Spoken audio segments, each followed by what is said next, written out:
So it's my pleasure to introduce our next reader, Amy Raasch.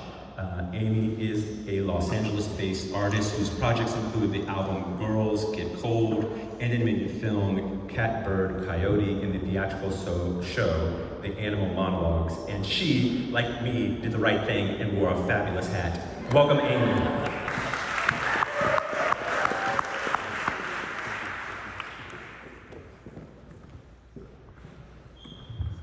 So honored to be here. Thank you, Stefan, and thank you, 32 Poems and Barrel House for organizing this beautiful reading in this really special space. As a recovering Catholic, I feel very nervous about standing here. I've never had this view either, so this is actually really very exciting. And so the first poem that I'm going to read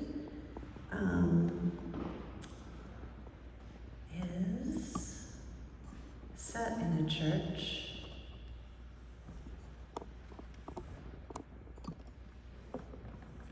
Broken sonnet for the phone call I didn't pick up.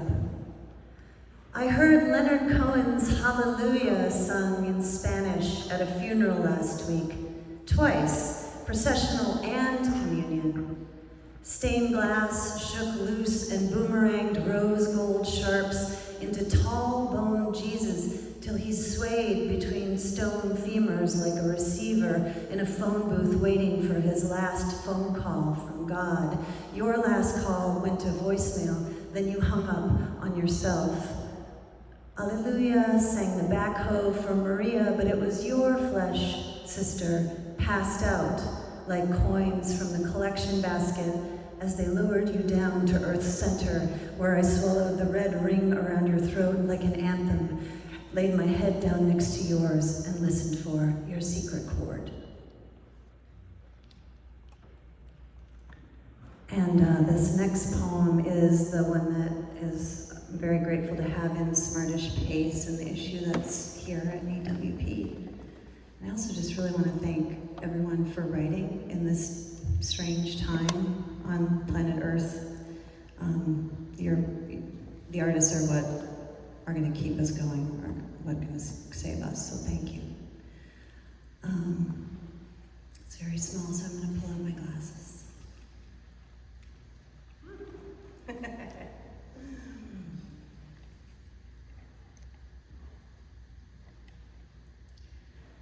My sister donates her eyes to the state of Minnesota. I stare too long into the eyes of strangers. Mom gets a certificate with sister's name in the mail. In Minneapolis or somewhere, my sister's eyes read their new name on a Starbucks cup. Scan billboards for her morning talk show, blast Tom Petty, sing at stoplights, you belong among the wildflowers. Once she ran a marathon with no training, obsessed over Tanya and Nancy. Now her eyes burn with a sudden desire to figure skate, to kneecap a rival. Tom Petty says her eyes belong somewhere they feel free. Where are these wildflowers? Her eyes ask the Ouija. Hands they don't recognize spell a sister they never met. Her eyes sign up for a marathon with no training, circle the lake, where a plaque on a bench spells a name they can't place. Her eyes carve involuntary letters in snow, yank flyers from telephone poles, and go out looking for all the lost dogs. I carry her eyes like marbles in my pocket. They clink like color the blossom has rejected. In Minneapolis or somewhere, her eyes spot their 100th lost dog and celebrate by not drinking a 5th of gin. I stare too long into the eyes of strangers, dig for the certificate Mom threw in the trash, and wonder if her eyes still feel calmest among horses, if they see what only horses know. In spring, I hold the marbles up to the close sun, watch blossoms turn her particular blue, the kind that limits its evolutionary options, purpling for only the heaviest bee. The horses are not a poem. I hold the marbles to their muzzles like a detective. Have you seen these? Do you know this blue?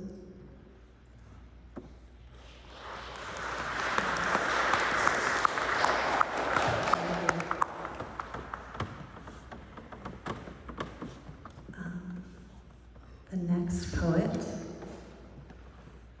is Kate the Curtis. 32 poems. Oh gosh, okay, I'm sorry. Erin Lunahan. Her debut poetry collection, Avail, was published by Paul Dry Books in January. She's currently a Stephenson Cannon Fellow in English Literature and Creative Writing at the University of Utah.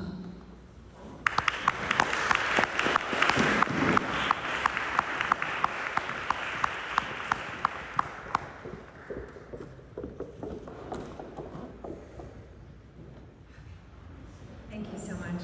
Thank you, David, for having me, and for all the wonderful readers tonight.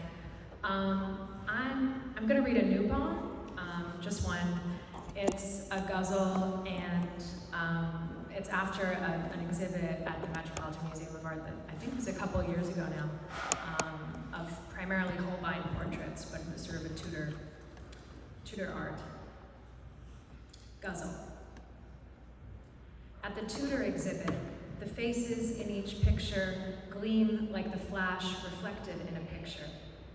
There's Jane Seymour, mouth clenched as if around a pearl, Anne of Cleves, whose infamous picture was said to broker both her marriage and divorce, an improbably fair-haired Anne Boleyn, pictured in the fur-lined nightgown Henry gave her, and the downcast girl once thought to be a picture of Catherine of Aragon.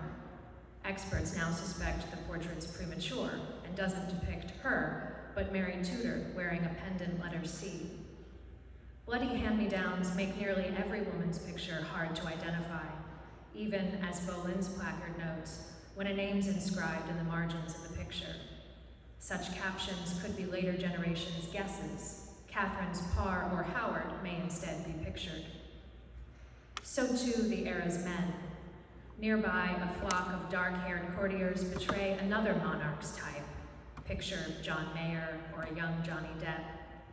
In miniatures meant to be carried on the lever like a picture in a wallet, they pose in tilting armor or as the dreamy youths of Shakespeare's Green World, pictures backdropped by long-stemmed shrubs of eglantine. Hardly knowing which vainglorious picture to assign to which heartthrob, Robert Dudley, Robert Devereux, some labels read, picture of a young man, or a young man among roses. Certainty, it seems, lies only in the crowning pictures, as those of the red-headed namesake of her age. Across 500 years, you could pick her out of a lineup, whether standing astride a map, or decked in an orange cloak decaled with pictures of human eyes and ears, or cast in gold on the locket cover of the Heneage jewel. She is the picture of herself, so that even when the singular, saucer-eyed Betty Davis portrays her in a picture, you know in an instant just which queen she means to send up. Meanwhile, Errol Flynn of pirate picture fame might be any pencil-mustached gallant in any 1930s epic, if always picturesque. Face powdered, hairline shaved, eyebrows removed, Davis looks like a coin struck with a second picture, whose first remains still legible, distinct. Neither has a face you might call pretty as a picture, a compliment which means as little as it suggests, but a grand and glorious one, as could be pictured in mere outline on a t-shirt or a stamp, and whose features, with one mention, call to mind a picture memorable as an earworm, familiar as your hand. I remember how I longed to exchange the picture of my own fresh face for one like either queen, for that of she who gazes severely from her picture, unafraid to show displeasure, too wise to feign delight, or for the star of those trademark Davis pictures in which she waves cigarettes and eats her rival Eves alive. From their catalogs, I wanted to take my pick, sure that a better, nobler face would make me better loved. Yet outside the images burnished by their pictures, even Bess or Betty proved powerless as anyone against the father or the husband that didn't pick her, the heartache, disappointments, labor, and loss, the loneliness that I don't struggle to picture. Strength of character, or its expression in one's face, doesn't always change the picture painted by fate, or the fact that someday we'll all lie nameless among the roses of our pictures. Perhaps it's enough that when I want to feel strong, I first turn to a Betty Davis picture, one in which she conquers all and gets her man, or at least some satisfaction by the picture's end. Or that here, where everyone who once was someone in the Tudor age is pictured, I keep returning to that brilliant, owl-faced woman with the ER in the center of her picture.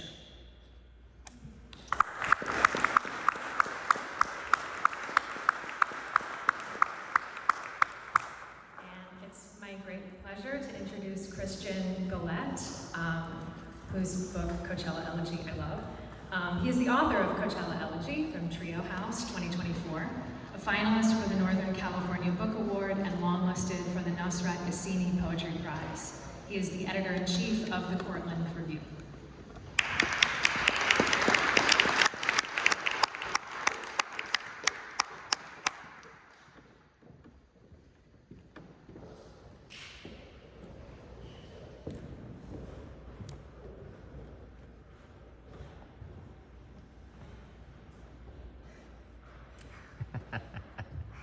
Hi everyone. Everyone hear me all right?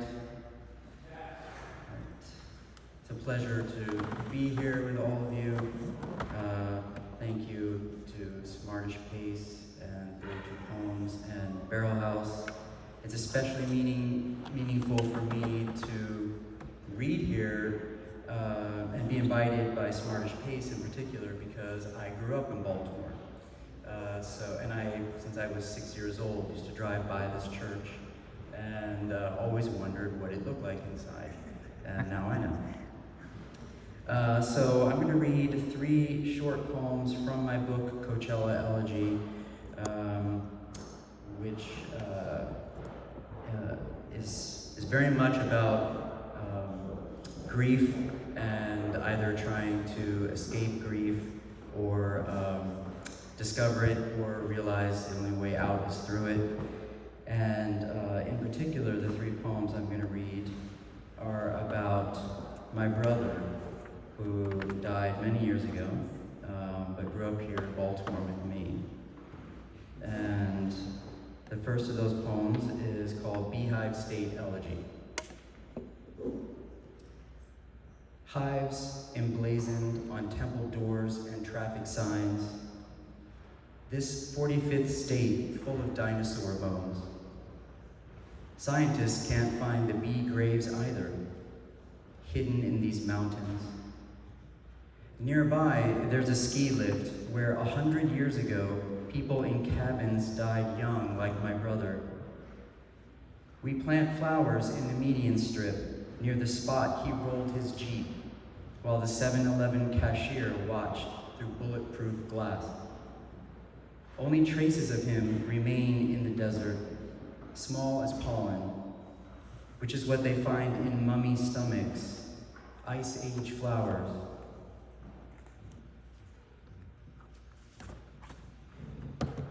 So the next poem is actually a prose poem, even though most of my poems are short lyric poems.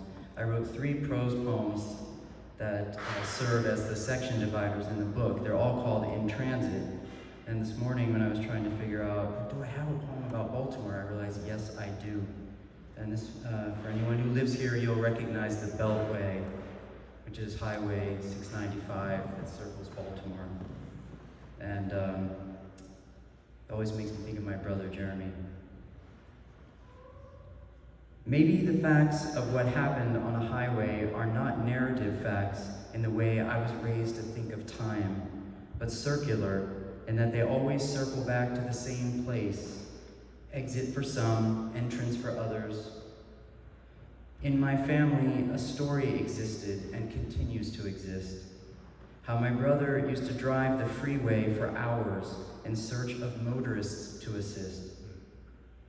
We all have our theories as to why he drove his Jeep for hours in circles, never getting lost. On the Beltway, with its metaphorical human belly, driving the Beltway, I realize how it holds things up or keeps them from falling. And the final poem I'm going to read is one about my brother that always makes me laugh, actually, and about a mall. It takes place in a mall where we used to live, and it's called Rainbow Sprinkles Elegy. And I like remembering him this way. Because he can, my brother eats an entire bowl of rainbow sprinkles from the toppings bar. No ice cream. The menu is a giant cow on the wall. Sitting under its udder, we try to salvage things. We could also order mozzarella sticks, which he does, another thing about him that irritates me. When he was younger, he put his mouth under a candy dispenser full of M&Ms. They cascaded out of the store and into the mall and just kept going. Medications and special schools have yet to break his impulse for pleasure. Something urgent inside him that none of us understand is about to detonate. I still haven't even come out. He sends me a letter from his boarding school in Utah and asks me to send him AA batteries. I have no idea what they're for. He isn't allowed any electronics. Thank you so much.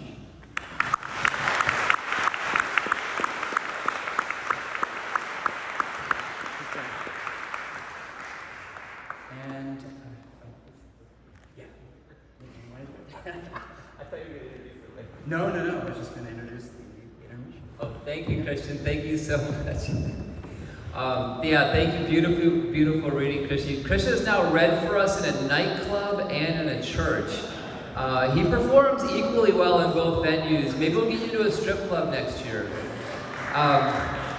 Well, this is the first part of the reading, and we're going to take an intermission. I just want to give let's give a round of applause to the poets who read. That was fantastic.